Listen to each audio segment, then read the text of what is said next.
메리 크리스마스. 12월 21일 부동산 대책 규제 완화 방안이 나왔습니다. 규제가 점점 풀릴 것으로 알고는 있었지만 이제 곧 다가올 크리스마스 선물일까요? 정말 돌았습니다. 규제는 정말 돌고 도네요. 강화와 완화가 반복되는 것을 몸소 느끼고 계시죠? 이 대책을 보면서 우리는 어떻게 생각하고 대비해야 하는지 살펴보겠습니다. 끝까지 보시고 앞으로의 상황을 잘 대처하시기 바랍니다. 이번 부동산 대책의 보도자료를 보시면 타이틀이 연착륙입니다. 비행기가 활주로에 착륙할 때처럼 빠르게 내려가지 않고 자연스럽고 부드럽게 경기 하강이 이루어지도록 하겠다는 의미입니다. 연착륙을 목표로 하는 이유는 뭘까요? 그만큼 지금 상황이 좋지 않다는 것입니다. 이번 정부가 현재 상황을 심각하게 인식하고 있네요. 앞선 정부가 다주택자를 대상으로 징벌적 규제를 했었죠. 특히 3주택자 이상인 다주택자에게는 여전히 문재인 정부의 유산이 남아 있습니다. 바로 취득 및 보유 단계에서 부동산 세금 중과입니다.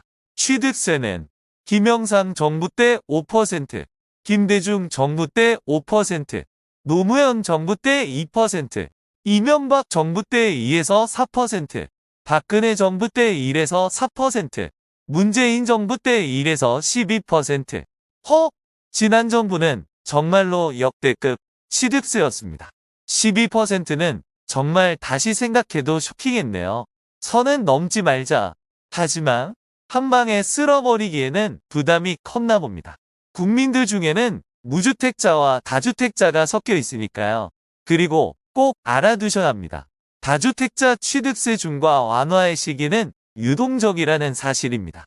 왜냐하면 지방세법을 개정해야 하기 때문입니다. 내년 초에 국회에서 민주당과 협의에 따라 완화 내용은 달라질 수 있다는 것이죠. 만약 협의에 실패하면 아마 시행령 개정으로 한시적으로 완화를 할 수도 있을 겁니다.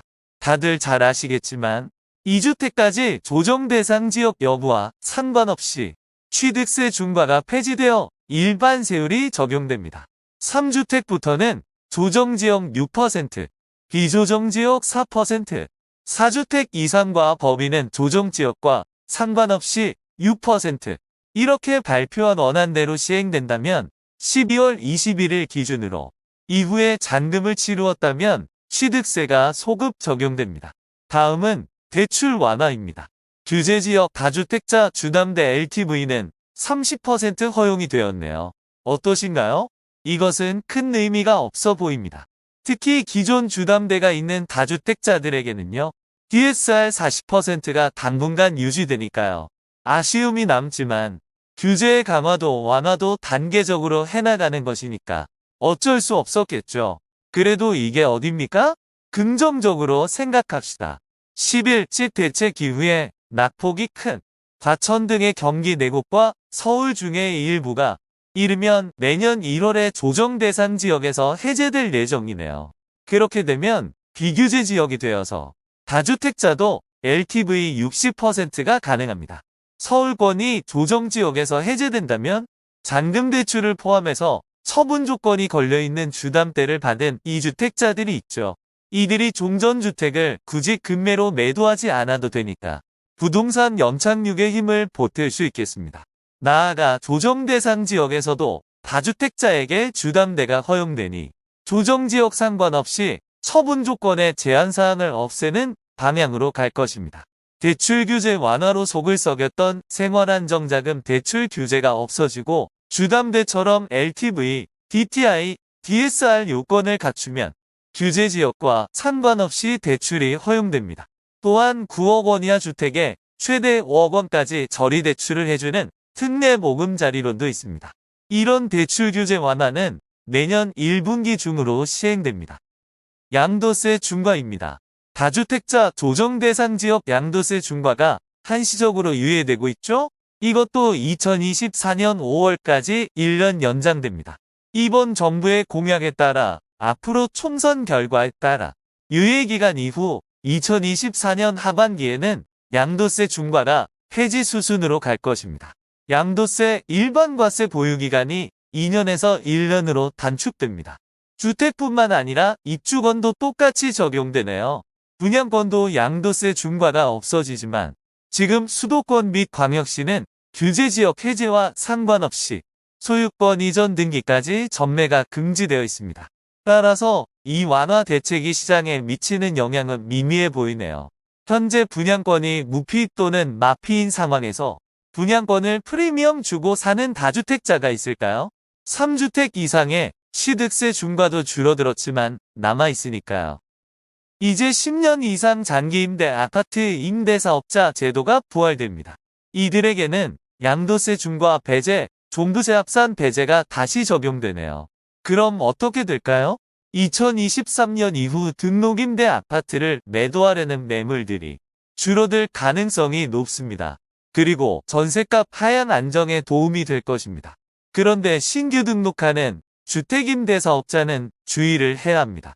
공공성 확보를 명분으로 2주택 이상 등록임대를 해야만 사업자 등록을 허용한다고 합니다. 그리고 당근을 주면 책임이 따르겠죠. 보증보험 의무, 임대료 5% 상한제, 까딱하면 수천만 원의 과태료까지 10년 버틸 자신 있으신가요? 마지막으로 재건축 재개발의 민간택지 분양가 상한제 적용 지역을 축소합니다. 2. 3년의 거주 의무 기간 및 5, 8, 10년으로 되어 있는 전매 제한 기간을 완화합니다. 거주 의무는 폐지되고 전매 제한은 소유권 이전 등기까지로 바뀌겠죠. 서울권 규제지역 정비사업 일반 분양시장에서 내년 4월 추첨제가 추가된다면 건설업의 사업성이 높아져 공급에 도움이 될 전망입니다. 전반적으로 이번 대책은 다주택자를 공급의 주체로 보고 있습니다. 여력이 있다면 2주택자는 실거주하고 있는 주택을 제외하고 나머지는 전월세로 공급을 해달라는 것입니다. 3주택 이상을 보유하려면 임대사업자로 등록을 해서 단기적으로 사고 팔고 하지 말고 10년 이상 장기 보유해야 공급이 안정된다는 것입니다. 규제 완화는 앞으로도 단계적으로 계속 나올 수밖에 없습니다. 정말 돌고 돌죠? 돌았네요. 우리는 이런 대책에 맞춰서 포트폴리오를 수정할 필요가 있습니다. 본인의 상황과 여건에 맞게 흐름을 잘 체크하여 위기를 기회로 만드시기 바랍니다. 끈을 놓지 마시고 하락장과 규제 완화를 인생을 바꿀 기회로 만들어 보세요. 여러분의 성공을 진심으로 응원합니다. 아래 메일 주소로 보내주시면 빠르게 답변 드리겠습니다. 네이버 카페에 오시면 더 많은 정보를 확인하실 수 있습니다.